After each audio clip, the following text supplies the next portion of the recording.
302BIRDS podcast experience. Proudly powered by TickPick, CutBet, and El Diablo Burritos of Delaware.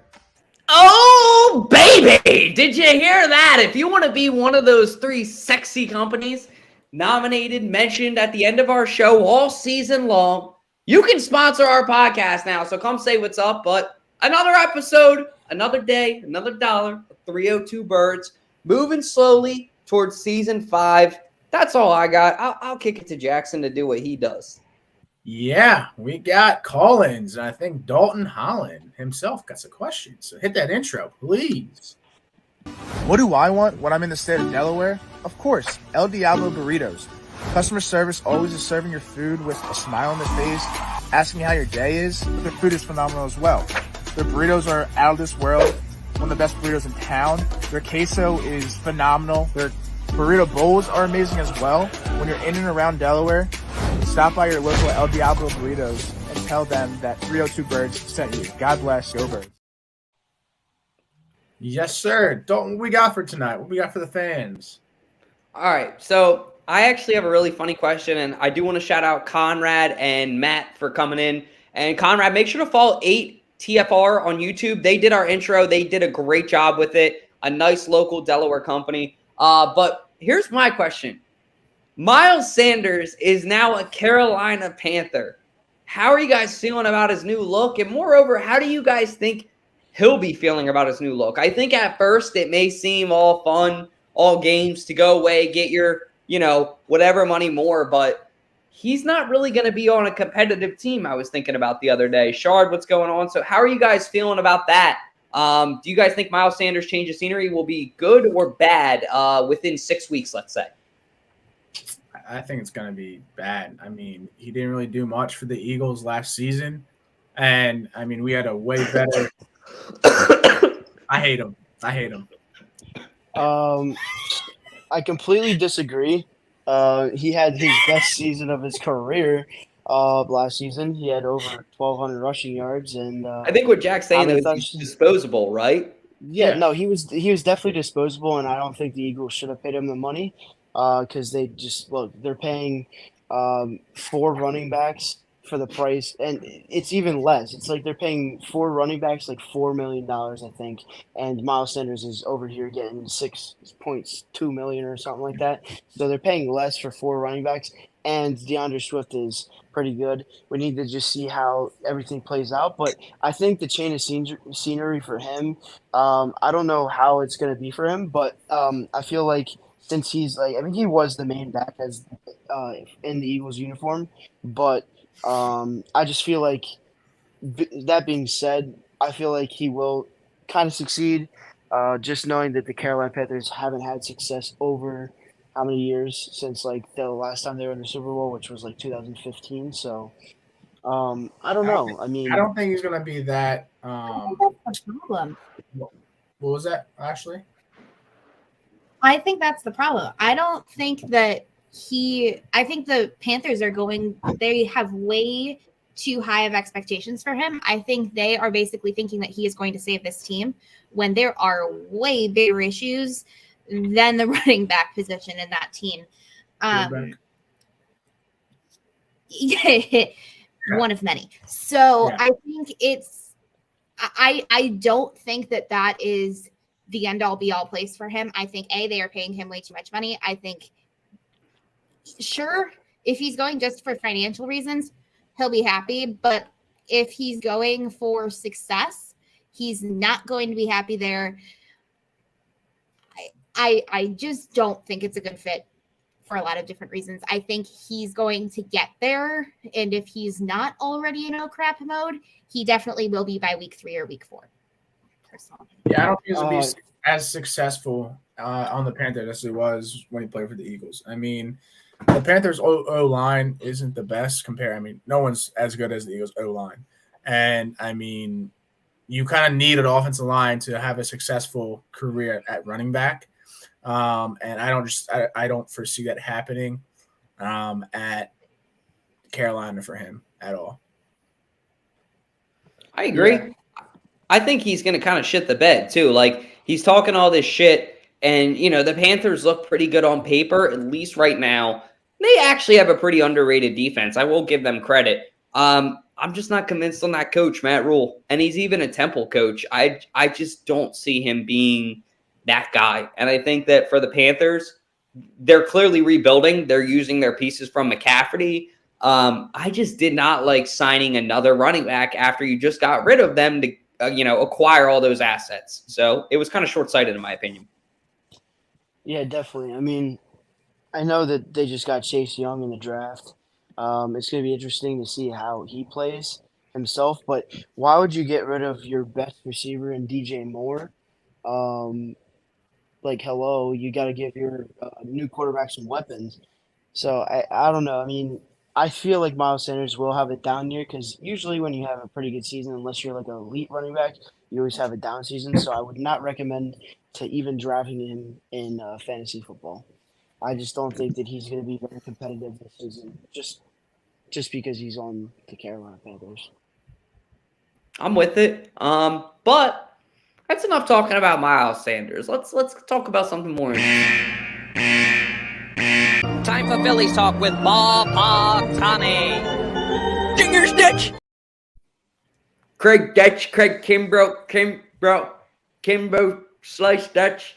Last minute All-Star, 9th All-Star game for this guy. Congratulations to Craig Kimbrell of the Phillies being kind of a last-minute selection. 2 Philadelphia Phillies representing the All-Stars. How are we feeling about Craig Kimbrell? Sorry, that is a tongue twister. Sally sells seashells down at the seashore. Anyway, Sean, how are you feeling about Craig Kimbrell? I actually see going into the season, I don't know if it was a good signing because he was, I don't know. I mean, you didn't really hear his name too much. And you were like, all right, well, he's kind of old. So, and he had his prime days a couple of years ago. So, but knowing that he's doing this now, it's great to have him in this bullpen. And he's throwing lights out. I mean, there's a lot of guys throwing lights out. Like Taijuan Walker, he was actually selected over Craig Kimbrell, and he denied the offer because he had a vacation sitting planned. So that's why Craig came in, and that's why he did that. But I mean, I think he deserves it because of what he's done this season. He's over 400 now, 400 saves in his career. And there's only a number of players to do that ever. So, I mean, I think it's 400. Correct me if I'm wrong. But, yeah, Castellanos played pretty good in the All-Star game, too. It was good seeing him, and he deserved it, too. He definitely deserved it. Welcome to the show, our new addition to the team. What's up, Matt? How's it going, boys? And Ashley. How are you? I'm doing well, man. How are you guys? Hey, Matt, we're going to put you on the spot because you just joined this show. So say this guy's name fast 3 times for me. Go. Craig Kimbrell. You got me. You got me. They were doing it to me earlier, too, and I felt bad. So I just wanted somebody to defend me. But how you feeling about this All-Star selection, bro? Dude, I was loving it, honestly. I mean, he had a rough start to the season, but him in June, he's been dominant, man. Absolutely dominant. He deserves it 100%. 100%. And, I mean, I think Castellanos deserved it. I think there is Bryson Stott, there's even an argument that he deserved it as well. I don't think we had enough players representing. I think our record is probably the reason for that. But looking at players single-handedly, I think that we had, 4 or 5 guys on this roster that deserve to be in that All-Star game.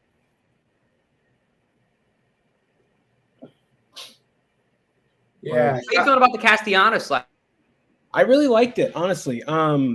He's coming from last season. He sucked last year. I mean, to put it lightly, he was terrible. And to see that he finally kind of got used to Philadelphia, got used to our fan base, and is comfortable playing in Philadelphia, he's looked like the player that we signed him to be. And so I'm very happy that, this season he has stepped up.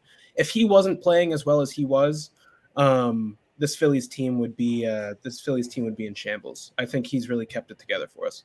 Right. We didn't sign him to be a defensive player, but within the last 2-3 weeks, he's been showing up and playing very great defense. Yeah. And it's something that, we were all hating on him last season because, it's Castellanos, blah, blah, blah. What happened? Is there a bridge collapse and things like that?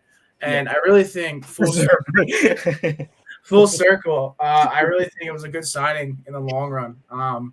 He's been playing phenomenal baseball this season. Probably one of the best on the team for sure. Yeah. I mean, looking back, I remember a distinct moment where I was like, Castellanos has shown up.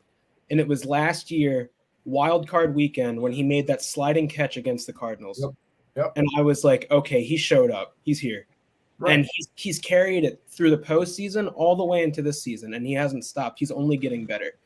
And so I'm really liking what I'm seeing from him this year. Truly. Yeah, Sean.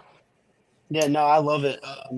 I think he and honestly, I'm not really looking for power out of him. Like, I know he could hit 30 home runs a year, but I mean, I don't know what he's at now. He has to be at least like 15 or more. I think he's at 14. I want to say 14. But I mean, just he's hitting the ball everywhere, and that's what's key, because you just, as long as you get base hits in baseball, that's in the MLB especially, base hits mean everything. And just coming up now after this All-Star break, it's going to be interesting what the Phillies do, because there are reports that Bryce Harper will be playing first base because he doesn't have enough arm strength to throw a ball from right field.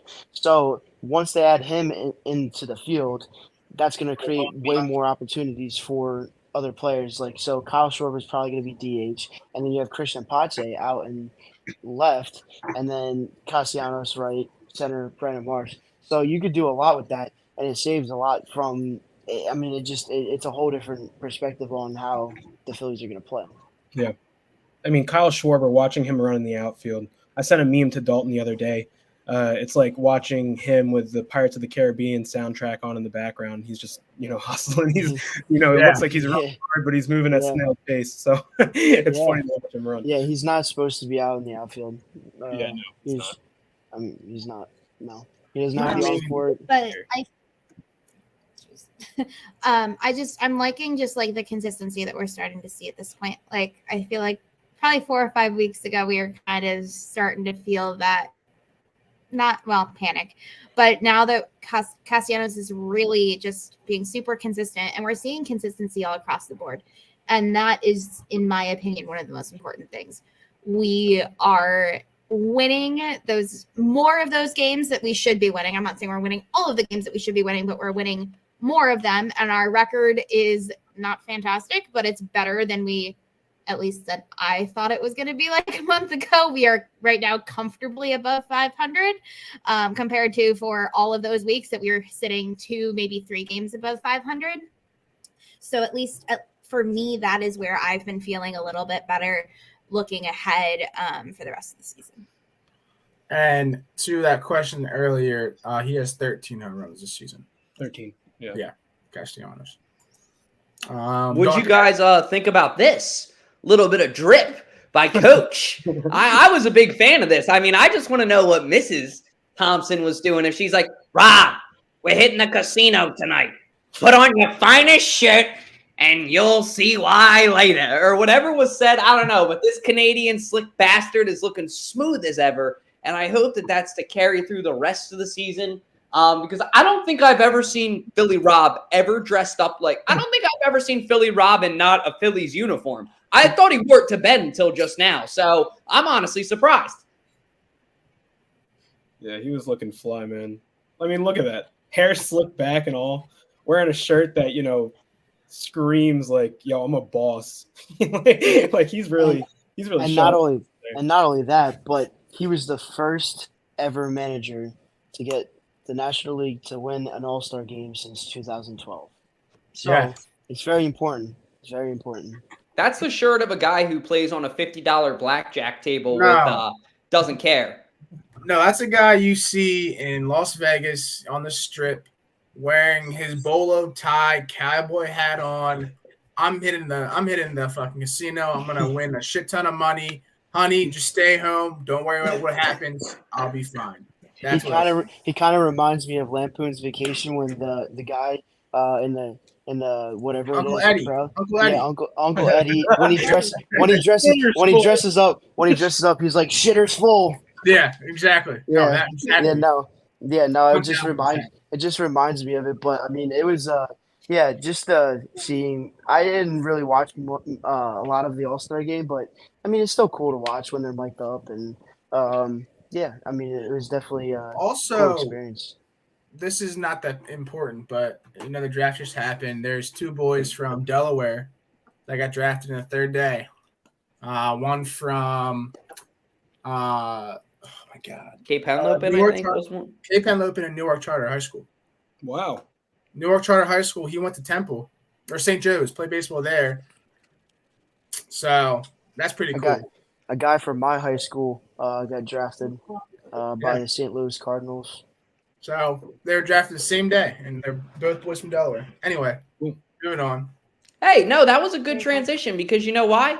Talking about a boy that played in Delaware, the 76ers have 4 centers right now, Jack, but B-Ball Paul's coming back. How you feeling? I don't know. I'm excited to see what they do with him. I'm excited to see what Nick Nurse does. I think B-Ball Paul kind of showed up in the playoffs this season more so than expected.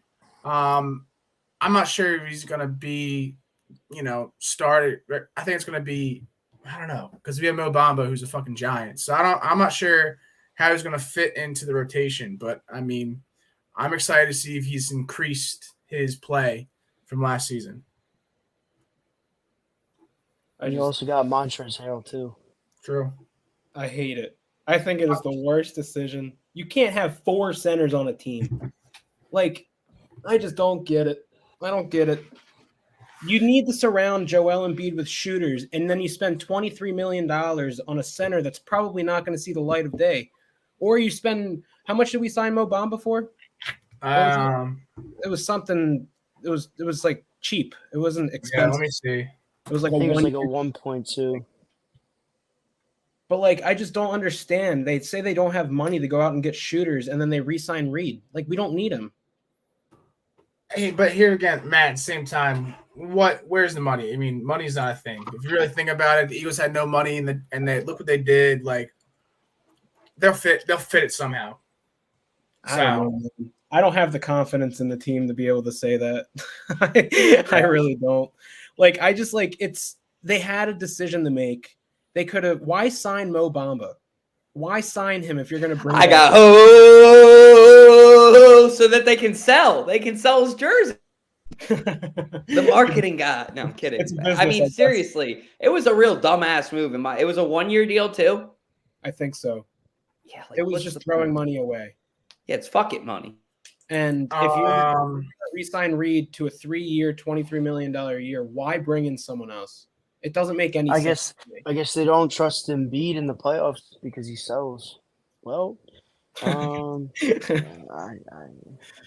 mean, you got a point there. You ain't 100% wrong either, Sean. That's one thing. There was a debate a couple weeks ago I saw, and Shaq posted about it, and somebody's like, "Y'all don't understand. Embiid, a prime Embiid would take down a prime Shaq," and I'm just like, Embiid has not really delivered in the crucial moments that we need him to, and that's the one thing that you can say about Shaquille O'Neal. He's a winner in every aspect of the game. When it was time to win, when it was time to clutch up, he did that. I mean, obviously he had other players around him, but he was always consistently on a team at least that clutched up, and he won championships. Embiid hasn't done that yet. And unfortunately, because that window is closing faster and faster, I don't know that he's ever going to get there. And you bring up the point about Shaq, and if I'm wrong, I mean, please tell me, but I could have swore Shaq played so many minutes. That was a whole different age of basketball where they weren't wanting to get benched, where I think Embiid doesn't have the stamina to keep up a whole season to also go into the playoffs, where Shaq would play all year and get better throughout the year and then get better throughout the playoffs. That's what makes him so different than Joel Embiid, is because Embiid puts it all on the line during the regular season, and then can't do shit in the playoffs. And it was One quick question for you. Oh, sorry. 1 year, what were you saying, $2 Jack? million. 1 year, $2.3 million. One quick question for you guys. I just found this out today on TikTok. There's an NBA regular season trophy now. Oh, did you guys see that? They're doing a tournament now. It's like the in-season tournament. So what is that? How does it work? Can you explain? I don't know much about it, honestly. It's all good. I like saw that there's basically the gist of it, though, is the winner of the regular season to incentivize players to play. The thought behind it is that they have a trophy now. I guess Damian Lillard can finally get a trophy. It says teams will play 4 group stage games. The group winners go to the quarterfinals, as do 2 wildcard teams. Quarterfinals, semifinals, and the final are a single game elimination. Ooh, okay. So you get a real playoff incentive there. Okay. It's playoff incentive, but it doesn't do jack shit for the actual playoffs. Yeah. I don't know. Is there money involved? Are they playing for money? I'm reading it right now. That's the type of trophy. I'll tell you what. That's the type of championship Joel Embiid wants right there. You don't want to Can eat Chick-fil-A sandwiches all year with that kind of idea and mindset. But let me ask you this, man. I trade You're this. Good. I trade this guy for a crumble cookie. Would you? Let's take it away, Sean. Would you want Zach LaVine on this team? I would like Zach LaVine on this team because he's actually a pretty good player. He's underrated. He doesn't get enough love. But Tobias Harris is one of the highest paid 4s in the league. And he's getting $40 million next season. I just don't understand it. But nobody wants him because they're going to have to pick up that contract. And, I could see, because, look, he averages, 14 points a game, 15 points a game? I guess so. I don't know what his average is, but I could see maybe $20 million. That's reasonable, but 40, that's Dame type of money. Honestly, Dame could get more than that, but I don't know, but that's why the Sixers fans don't agree and why they would trade him for a crumble cookie because he's overpaid and he's overrated.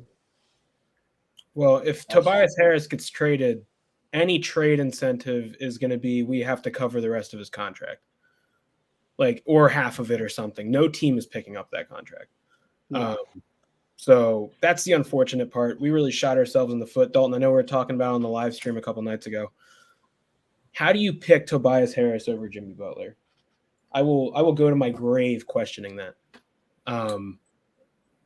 It just doesn't make any sense. So honestly, I wouldn't trade him for a crumble cookie, but I would like something in return.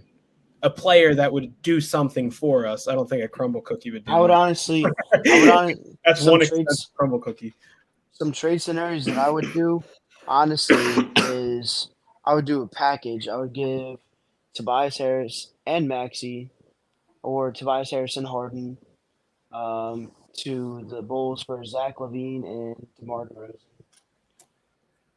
I would do it. And then maybe the thing is, they're not going to do that, though, is the problem. We're not going to get him. And do we even want Zach LaVine? Is he a closer? I think he is. Better than Tobias. I think he's more consistent than Tobias is, 1,000%. And like Sean said, we're paying Tobias, a fuck ton of money for him to show up short in the playoffs, even though he played decently well this playoff round. But yeah, I definitely would see. I think Zach LaVine's more of that versatile player who can drive and dish out and also shoot the deep ball, whereas Toby is not as consistent as Zach LaVine for sure. The one thing I will say though is he had a career high season in 3-point percentage this season. Tobias Harris. He shot close to 40% from 3-point, which is insane. And it didn't feel like it. It didn't feel like it. He had a really good year. I think we're used to, we're paying this guy $40 million a year for him to be the third or fourth option on an offense. And that's what drives me insane is because why pay someone $40 million if you're going to be the fourth option? That's where it drives me nuts. he has to be good enough to be able to be that second or third option, but he's not. He's a good average basketball player. I say if they run it back with Tobias Harris, Maxey, Harden, Embiid, and now Patrick Beverly, they're not gonna win it. They're not gonna win it. They don't have enough to win like the finals. I don't know. Like it just doesn't make sense to me. Yeah, and it's like you said about Jimmy Butler, that will forever go to the grave with me. It really would because like Jimmy Butler was look, he almost won a finals. I think this.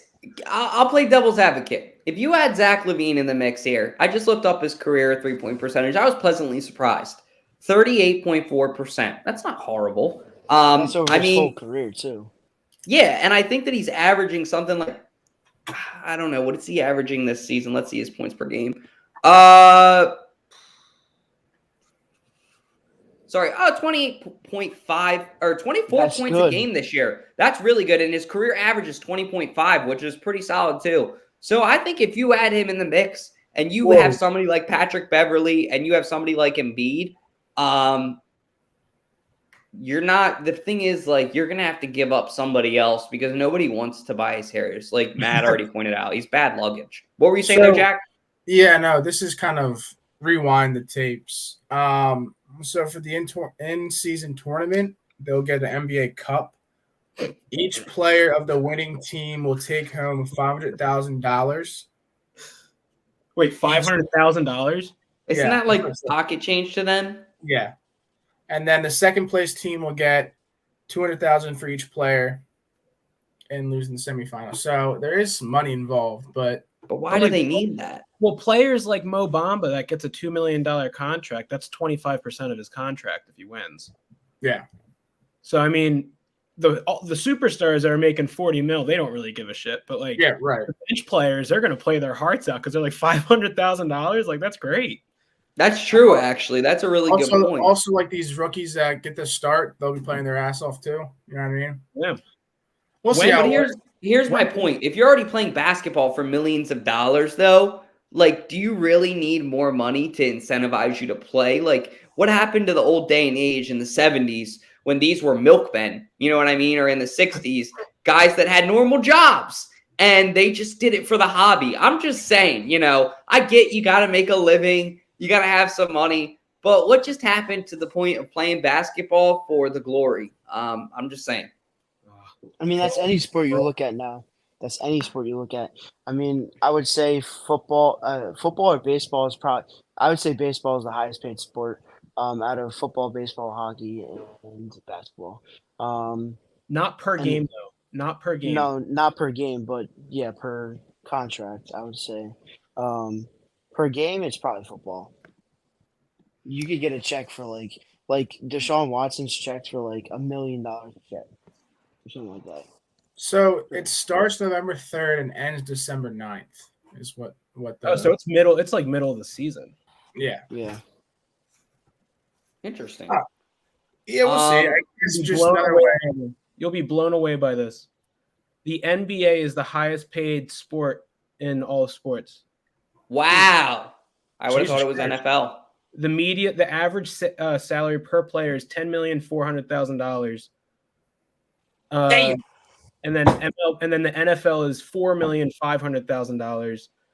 Well, the NFL also has 52 players. You know what I mean, on a team. Yeah. I mean, yeah, I guess you could think about that. I mean, that's baseball is. I mean, in the minors, you're not making anything. Like you're getting a hot dog and a mitt for your contract.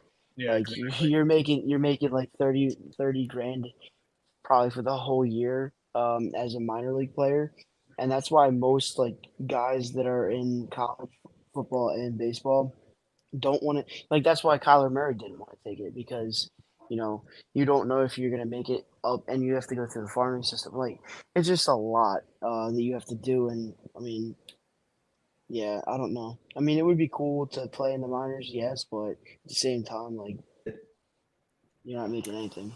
Yeah. family friend actually who used to host single A Blue Rocks players. She would host them in the house, and she said that most of them had second jobs, like working at McDonald's or something, and then they would go to practice and play in the games and stuff. But they couldn't make their living off of that because most people that are playing for the Wilmington Blue Rocks are making maybe $15,000 a year, maybe. Yeah, that's nuts. Because like you're supposed to be able to. I mean, I get it. You want to chase your dream, and there's players that come up from that, but. Shout out to those guys for being able to do that to chase their dream, because I think a lot of times that goes underappreciated, the sacrifices that they make in order to chase their dreams. So got to give them a lot of credit for doing that. But you know what it's a good time for, Jack? Time for everybody's favorite part of the show, 302 Trivia, with your host, Jack Dalton, the mayor of Delaware. Thank you, Fantasy Football Network, for that sponsor. Tonight's question of the night is, which Eagle quarterback threw for 464 yards in one game, setting a team record? Again, which Eagle quarterback threw for 464 yards in one game, setting a team record? A. Michael Vick. B. Sonny Jurgensen. C. Ron Jaworski. D. Donovan McNabb. And don't say it yet, Matt. Jack will tell you. Jack will explain the rules real quick of like how to do it. Yes. So you're new to this, Matt. So what happens is I say the question, you text me the answer, and then towards the end of the show we'll go over it, and I'll tell you who got it right, who got it wrong. Oh, I text you the answer? Yeah. Yes, sir. You got it. We'll bring Big Sean back here in a second when he gets back on camera. He was probably texting it to me. Yep. Because he's on his phone. But yeah. And people out there watching this, please put your answers in the comments if you have the right answer. Again, the question is, or the answers were McNabb, Jaworski, Jurgensen, or Vic. I hope that this isn't a trick question. Jackson, how are you feeling about Brian Johnson, the new Eagles offense? I was pondering something last week, Jack. I was thinking about there's a lot riding on this guy. There's a lot of pressure on him because it all starts really with him, his play calling. He's got to make sure he's getting the right amount of sleep at night, eating right, all those things. How you feeling about Brian Johnson? You confident in him? You nervous? I mean, what tells me is I should be confident because he was, what's his face? Oh my God, I can't think of his name. I'm an idiot. Jalen Hurts, his quarterback coach. So, and he's dealt with Jalen Hurts throughout his career in playing football.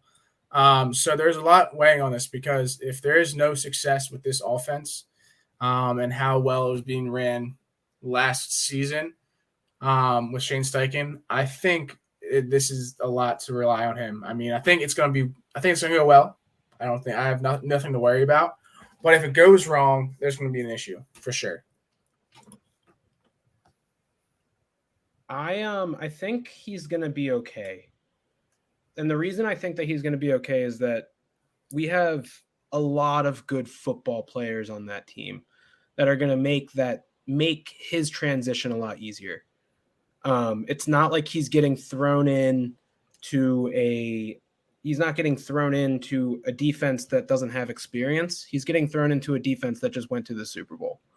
They know what they want to do. They know, how they can play the game and be dominant. I think the hardest thing is going to be learning a new kind of play style. But I do believe that Sirianni was going out trying to find someone that would not completely overload the defense, as in, changing it all up. But yeah, I definitely think that, the first, 3 or 4 games of the season, the defense is going to look a little shaky, as to be expected. But I think they'll find their footing pretty quickly. And it's going to be, is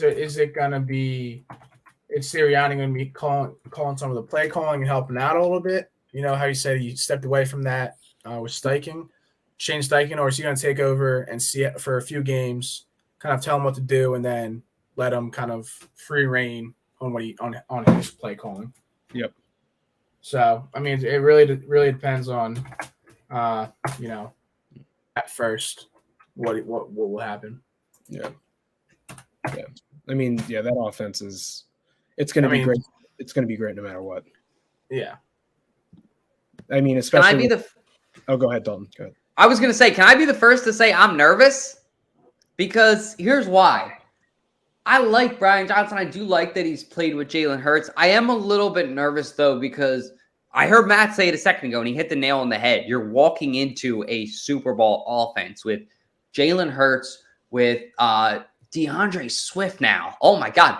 A.J. Brown. And it's almost like there's so many good things that I don't want him to overthink it, if you guys see what I'm saying. Like, you know what I'm talking about when you have too many good things and it's actually a problem. Like, when you have Jalen Hurts and A.J. Brown, it's a pretty simple solution. I just don't want him to put too much stress on himself to utilize all these players, because the problem with the NFL nowadays is they're divas. And everybody's got a personality and everybody wants the ball because everybody's got an Instagram post that they want to make Monday and Tuesday. So he's going to be hearing it from all these players, and these players need to understand the ball's going to go around. It happened last year. Smitty had a game week 2 where he had like 140 yards. Jack and I were there for the Commanders, and then A.J. Brown the week before went off. So these players need to understand the ball's going to go around, and you're going to get your turn. Just be patient. And Brian Johnson needs to be patient to understand that too. So if that happens, I think it's going to go well. I'm just a little bit nervous that it's too many toys. And it makes me happy. Or not happy, but kind of feeling confident because, I mean, he worked within the coaching staff. So he's dealt with Brian Johnson before, for 3 years on the Eagles. So this is a much larger role for him to take, rather than being the quarterback coach. But I'm expecting to see good things come out of this for sure. Are you excited? Like overall, yeah. Okay. I mean, Shane Steichen was fucking phenomenal offense coordinator. Had some questionable calls, but I'm excited for this. I'm with that. I'll mistake him, but I think honestly Johnson was working right beside him. Moving on now to our next topic. August is that time of the year when Howie Roseman is sitting around creeping, doing nothing. And honestly, I think he's bound to make a move. Sometime in the next week, mark my words, Howie Roseman is going to make some kind of a move, pull the trigger for some kind of a player. And I honestly think it's going to be some kind of a safety, because that's the only hole on our team. He's going to go out and do what he does best, find some guy who's like a top 13 or a top 10 safety, turn him into a top 3 or 4 safety next year, and then he's going to be off our team and tweeting bad about us, probably just like CJ GJ. It's how it goes nowadays, but he's the master finesse at it. Do you guys think that we could see him move in the next few weeks? Yeah, I definitely could see a move that they can make in the next few weeks, but I don't think that they're going to go with the safety position in itself because of the fact that, you have Reed Blankenship, and you just drafted Sidney Brown, and you just got the guy from, I forget his name, from the Steelers, whatever his name is. So you got 3 safeties right there. Reed Blankenship, he's pretty good. I want to see how Sidney Brown plays because, he's obviously a rookie. But I think that a position that they would target is linebacker. I could see that. But, safety is definitely available 100%. Yeah, go. You're good. No, you're good. No, and my biggest fear, not fear, but concern is who's going to be our right guard. You know what I mean? Or tackle, one of the two. Because no guard, because we got Lane at tackle, but guard, you're right. Guard. Like, who's going to play that role? Say Molly left. Yeah, Say Molly got picked up by the Steelers, I think, and it's just gonna be like, okay, we were talking about Nate Herbig, or not? Is that his name? Yeah. No, Jurgensen, Cam Jurgensen. Sorry, Cam Jurgensen filling in the right guard, but at the same time, he doesn't have the height and the length to be a guard. He is a center through and through. So it's gonna be interesting to see what they do on the line, because I'm not sure who's gonna fill that spot. This is my personal opinion. Jordan Mailata. Then you go. Then you got on the inside. It could be a lot, but that's where you. You're gonna have Landon Dickerson, Kelsey, and then on the right guard, I think it's gonna be Tyler Steen, the one that they just drafted out of Alabama. You think so? Yeah, I think it is going to be him. Look, you got Jeff Stoutland. You got Stoutland University. He knows how to coach players. He knows how to make them into good players. Like, look, Jordan Mailata, for instance, he played rugby his whole life. He was not even. He didn't even go to the combine, the NFL combine. They just took him overseas, and look what he is now. He's one of the best left tackles in football. So I'm not really too worried about it. I mean, Cam Jurgens could play the position, but I think that they're gonna just hold him out and just have him be the backup for Kelsey, and then have Tyler Steen over at right guard. Yeah, I think the reason I'm not too worried about it is, like you said, we have Jeff Stoutland. Jeff Stoutland's a magician when it comes to coaching these linemen. So, there hasn't been – I can't remember a time where I was actually worried about our offensive line at least for the past, 6, 7 10 years. Yeah. I might even say 10. Yeah. It's since 2013 at least. Yeah. Right? And it's just been every single year he finds a way to have a solid – one of the best offensive lines in the NFL. So I'm not worried about it too well. He liked this guy that they drafted. They drafted this guy for a reason. And if he's relying on that guy to step up and play, I think he's going to be ready for it. And Tyler Steen, man, like he played really well at Alabama. And Alabama's a great it's a great college football team. It's a great program. Obviously, they look at how many championships they've won. But not only that, Tyler Steen is like 6'6", like I think like 270 or something. Well, no, even more than that, like 300 something. I don't know. He's a big boy, so I'm not really too worried. Yeah, he has to be well over 300. But yeah, I'm not too worried about it. He's a big boy. He knows how to play the position, so they obviously got him for a reason. Yep. I think you guys all hit the nail on the head too. I think Steen, I didn't even think about him. I honestly love the idea of Jurgensen. You have like the two country boys playing guard. You got freaking Landon Dickerson over there in his overalls. And then on the right side, you got freaking Cam Jurgensen taming cows. I don't know how it could get better than that. Freaking DeAndre Swift's going to have a heyday. But and we can't forget about Penny as well. Rashad True. Penny. He's a first-round talent when he's humming. He's healthy. Tyler Steen is 6'6", 322. He's a big boy. He's going to win the job, no doubt. You guys had me convinced after that. And Stoutland, I think everything you guys said about him. And we met Tyler Steen at the Eagles Autism Challenge. And he was one of the most down-to-earth guys ever. Like, he was out there. And I won't forget also Nolan Smith. Shout out to him. One of the nicest guys I've ever met. There's a little kid that comes up with a ball and like the ball's wet and the autograph is signing. And, not a lot of players, especially nowadays have this, common sense. He like wipes the ball off for the kid twice. He's like, hey, can I get you like, a new ball? Can I get you something? They're handing out waters. They're just out there personally reacting with the fans and being thoughtful to the young kids and how they interact with them, getting down on their level. I love that. So I'm all on the Tyler Steen train. I'll stop talking about it. But moving on to our next topic. What about Devante Smith putting Richard Sherman in a wheelchair? Huh? Did you not hear about this, Jack? No. Check this out. Not an actual wheelchair. So here's what happened. On Richard Sherman's podcast, I guess it was last week, Richard Sherman goes and tells a story. I guess that this was 2 years ago or a year ago, saying, I'm trying to chase, quote unquote, Devante Smith down. And I'm around like, please don't throw him the ball, please. And at that moment, I was like, yeah, this is my last year. This is where I don't got it for these young dudes anymore. So now as Philadelphia Eagles fans, we're all speculating that Devante Smith retired probably, if not the greatest, one of the greatest cornerbacks of the past decade, no doubt. That's awesome coming from Richard Sherman. I mean, he's a legend. I love it, man. Kind of an asshole, but it's funny that he admitted that he was too old for this, quote unquote.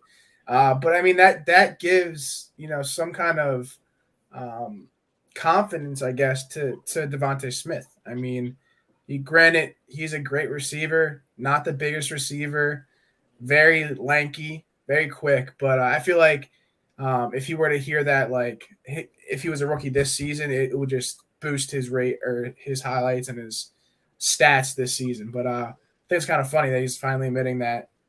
I wonder if there's any other old cornerbacks or safeties that will admit that too, that all these young boys are making them want to retire. But that's funny to hear. Well, I forget who I was talking to about this, but I'm so happy that we actually made a draft pick that translated into something great. You know, like knowing that we drafted the wide receiver that quote unquote put Richard Sherman in the retirement is like, that's so cool. Like, because for so long we took so many shots on wide receivers in the first round and they never played out. And now we finally did. And look at him. He's putting cornerbacks on skates, man. Yeah. And so I'm just like, we finally did it. We finally did it. And then we traded for another number one wide receiver. It's like, God, like this is a good time to be an Eagles fan. Oh, for sure. I mean, well, we got AJ Brown for a bag of cookies, so yeah. But yeah, I mean, a bag of crumble cookies. yeah. But yeah, I mean, Devonta Smith. I mean, he's definitely one of the. I mean, I don't even think he's underrated. I think he's perfectly rated. He's a great option as a secondary wide receiver, and I mean, you just can't get better than that. Like you just see him, even though he's small. Like I don't know how height wise, but like he's small, like as in like he's skinny.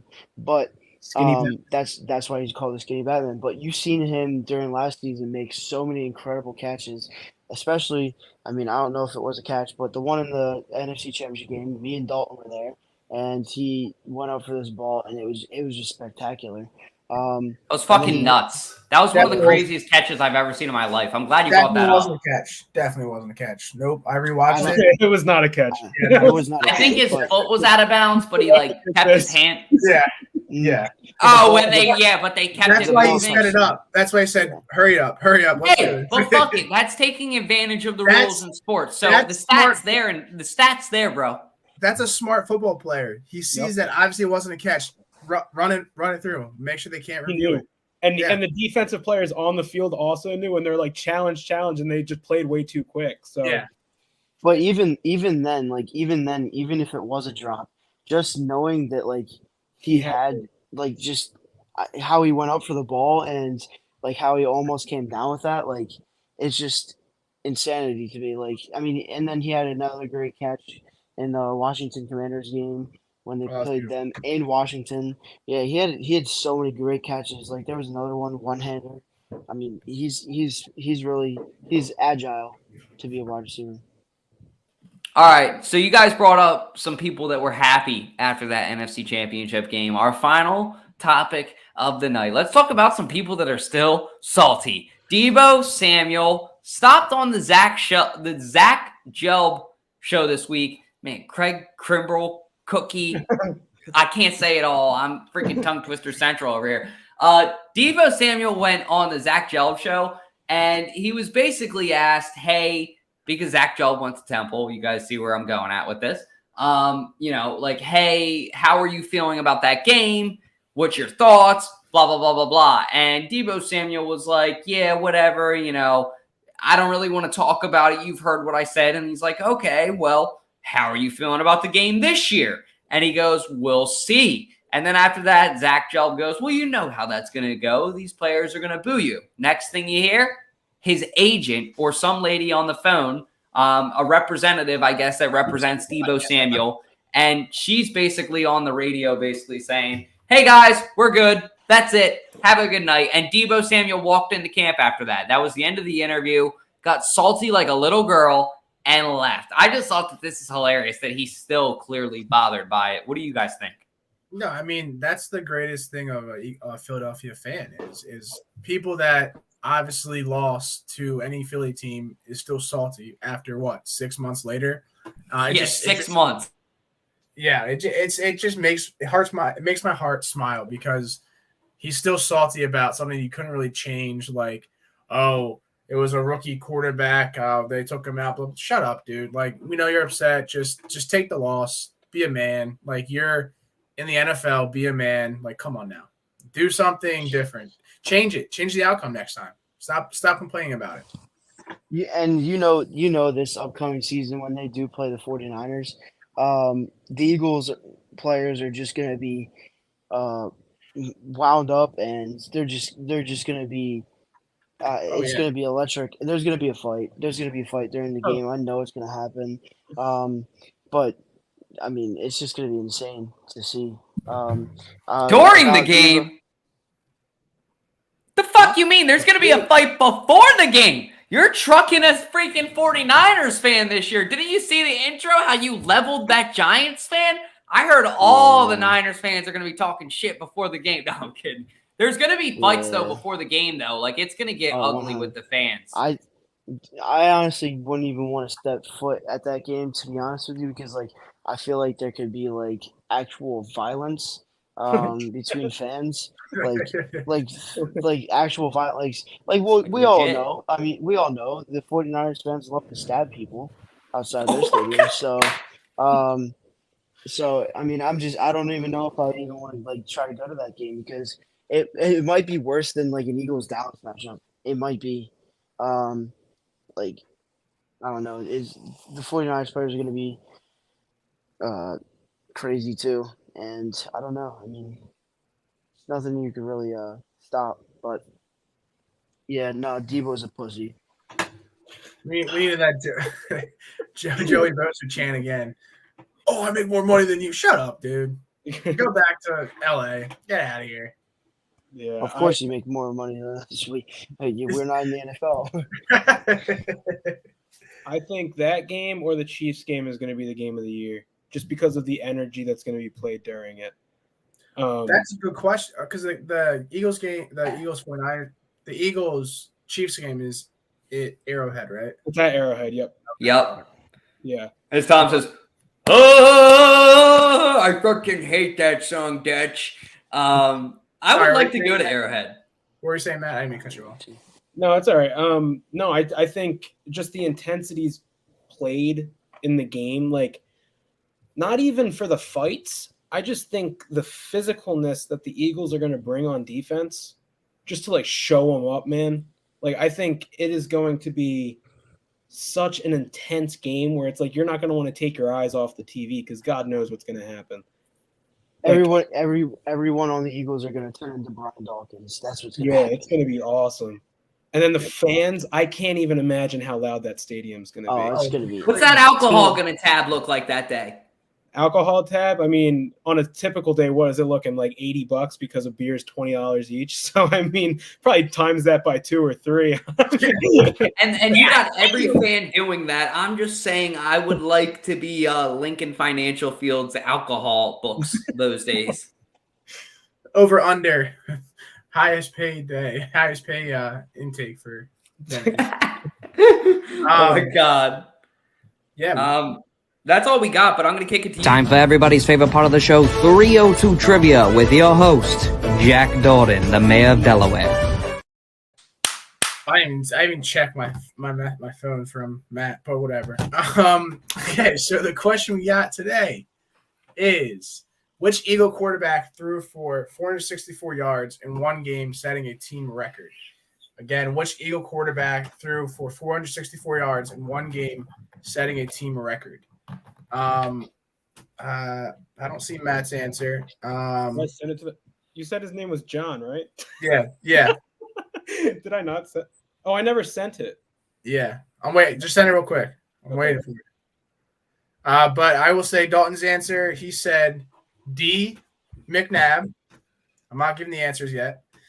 Sean said Ron Jaworski, and Matt said McNabb. Drum roll, please. The answer is Donovan McNabb, and that was in. It was 2004 against the Packers. Yeah. I remember watching that game on TV. Did you look that up? I didn't look it up. Shit. I just remember. No, you just looked it up now. No. No, I swear to God. 2004 against the Packers. I could have swore Nick Foles had a record-breaking game. Was that for touchdowns or was that for yards? That was for touchdowns. He threw 8 touchdowns in a game. 7. Yeah. 7. Yeah, he tied the record. Nobody's broken it yet. When somebody throws 8 touchdowns in a game, this world's going to fucking explode. When Jalen Hurts does it next year. I think there was 8 touchdowns in the game. This is the only answer we got from the fans, and that's wrong. Flipper McGee, Vic. But yeah, that's all we got. If you want to talk about it briefly, you guys didn't even bring it up, but the Mount Rushmore for top quarterback, tight end, receiver, running back. Oh, I was gonna make that next week as a graphic if you want, but we can do I actually like the tight end though, because we could just talk about that because that would be a hard graphic to make. But QB we can do next week. But what about tight ends for the Eagles? You got Pete Pehoose, the guy who played in the 50s, or Pete Ratzliff. We're talking about just in general, like top. All tight ends. I like that. Tony Gonzalez. I need to do some research. Yeah, let's wait. Let's wait for that for next week and make sure I have all the research. Just do general tight ends though as a topic. I like that too. I mean, if we're talking the Eagles, I'm gonna go with my boy Hank Basket. No. If you had to keep 2 Eagles tight ends of all time, though, that's an interesting question to wrap up the show. I mean, I would personally take Zach Ertz, and I'd probably take Keith Jackson, the tight end that was pretty elite for the Eagles during the 80s. Those would be my 2. But you got Keith Jackson, Pete Ratzliff, Brent Selleck, Zach Ertz. You guys got any answers? If you could keep 2, put them on your roster. Probably Zach Ertz, 1,000%. You got Brent Selleck too. Yeah, you can't forget about Brent Selleck. If it wasn't for Brent Selleck, Zach Ertz would have been half the tight end he was. Mm-hmm. Well, and here's the thing: if it wasn't for Brent Selleck, Zach Ertz would have been half the tight end he is. If it wasn't for Zach Ertz, Dallas Goedert wouldn't be that tight end he is now. So, I guess there's a trend that the tight end is definitely better. Yeah, exactly. That's how I saw it with the Eagles running backs for a while with LaShawn McCoy, Brian Westbrook, and then Miles Sanders. But we know how that went. I guess that's a good place to end the show. But I'll kick it to Jackson to do what he does best. But thank you guys for everybody tuning in who tuned in tonight. Yeah, Zepp has sun poisoning, so he says. Whether I believe it or not, I don't know. I haven't seen the man today. But Zepp, it is an outro, not an intro. Hit that fucking outro, please.